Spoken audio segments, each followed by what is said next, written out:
Hi there. Welcome to my YouTube channel. In this video, I will be talking about cyber warfare.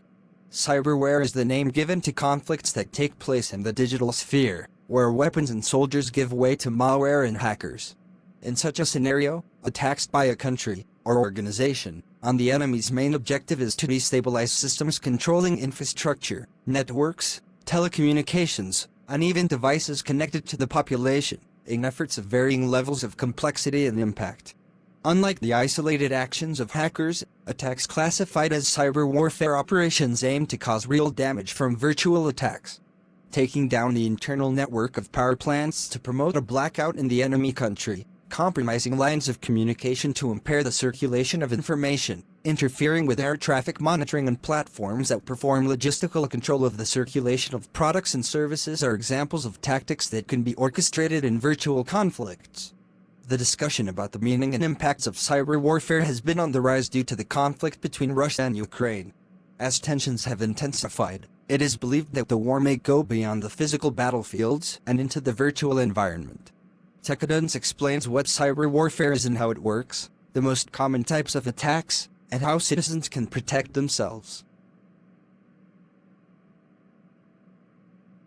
Until the publication of this video, the conflict in Eastern Europe has not produced, in the online environment, episodes of high gravity between the two countries.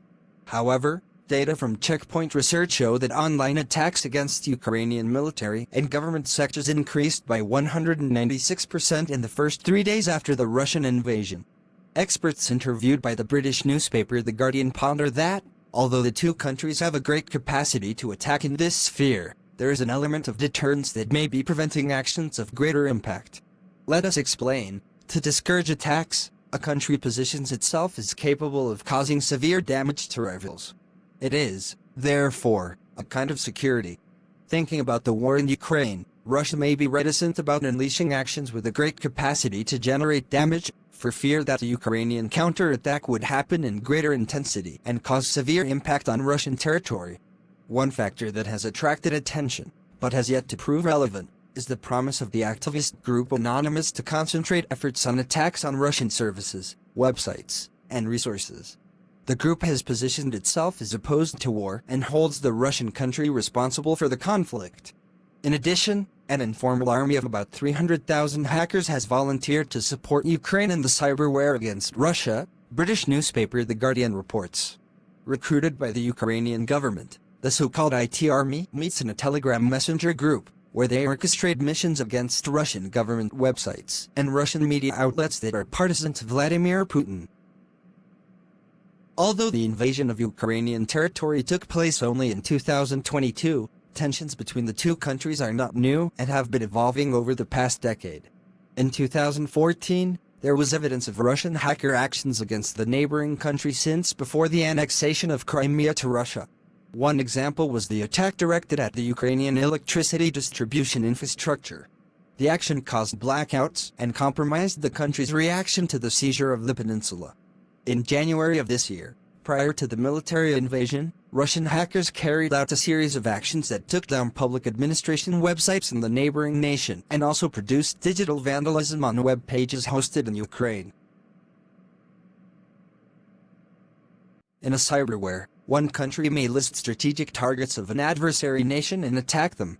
In general, the goal is to compromise the enemy's operations by affecting the population's standards of living, or the fighting ability of its armed forces, as a way to pressure the adversary into submission. In this sense, a specialized force of hackers can attack the telecommunications infrastructure so that there is a disruption to the enemy country's communication and information channels. Another possible scenario is the attack on power distribution and generation stations, intending to cause blackouts that could damage the day-to-day life of the population and the enemy military forces. In addition to the aforementioned attacks, forces deployed in a cyber conflict can also exploit enemy secrets. If a hacker manages to break into rival forces' systems, he may have access to strategic military data, and this can become a relevant factor in operations.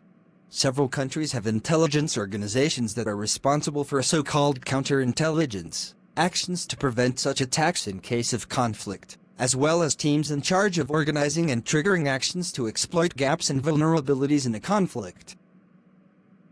Cyberwar attacks offer the same variety as everyday hacker actions. At the simplest level, an attack might focus solely on denial-of-service actions, in which a group can mobilize a large number of machines to access a single web address, thereby overwhelming it. If the scale of the attack is really large, something in the hundreds of thousands or millions of access attempts per second, the server hosting the resource may be unable to work and lead to a service outage. In a cyberwar, such an action could be organized to take government communication channels offline to misinform the population or compromise the public's ability to access relevant data regarding conflict, evasion from threatened areas, etc. The promotion of disinformation is also considered a form of attack. Fake news and rumors can cause confusion, increase the level of tension in the population, and disrupt efforts to evacuate areas under attack.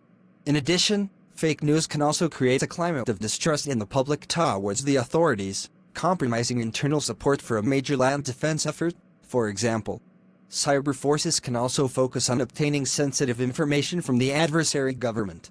If successful, these actions can collect strategically relevant data to the aftermath of war, as well as better educate the country's posture in terms of a peace agreement. A more serious model of cyber attack, and one that is usually more associated with this type of operation, are offensive actions in which hackers end up directly compromising the organization of a country's infrastructure. A group that has access to a country's internal power grid, for example, can shut down the electricity supply, pressuring the population against the government and compromising the ability of adversary military forces.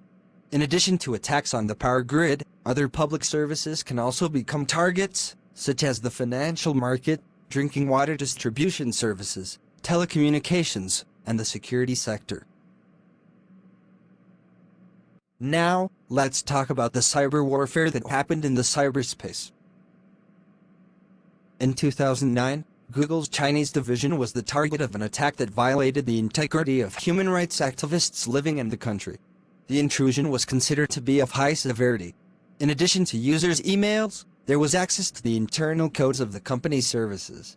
Those responsible were never identified, but it is believed that Chinese security agents interested in documenting the movements of opponents of the regime were behind the attack.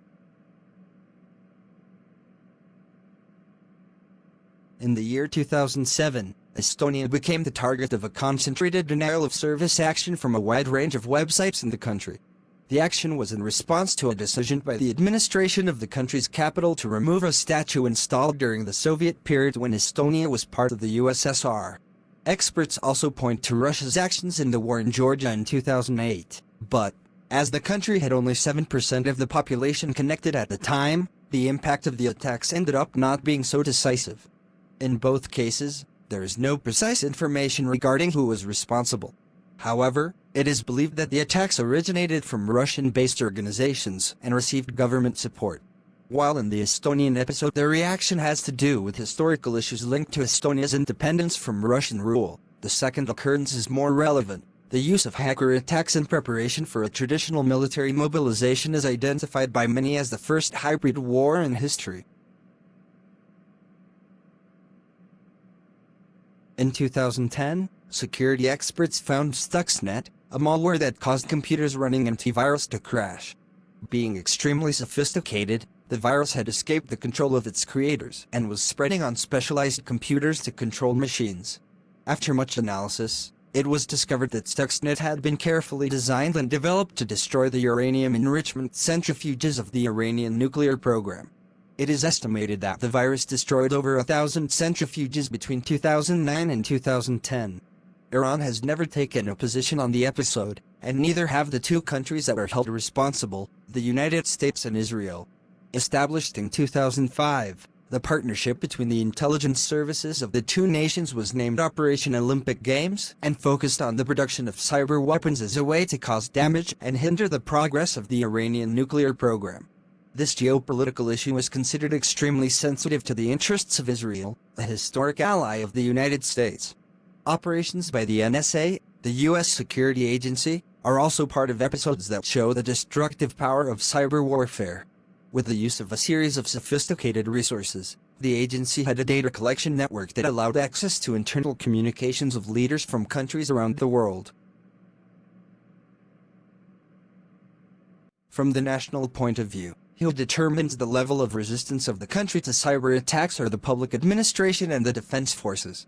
It is up to the population to have an interest in the subject and know how to pressure their responsible agents so that the country can offer good defense capability in case it becomes the target of some hostile country or organization.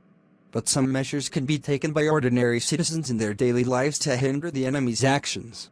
In a DDoS attack, for example, hackers need a network of infected machines to carry out their incursion.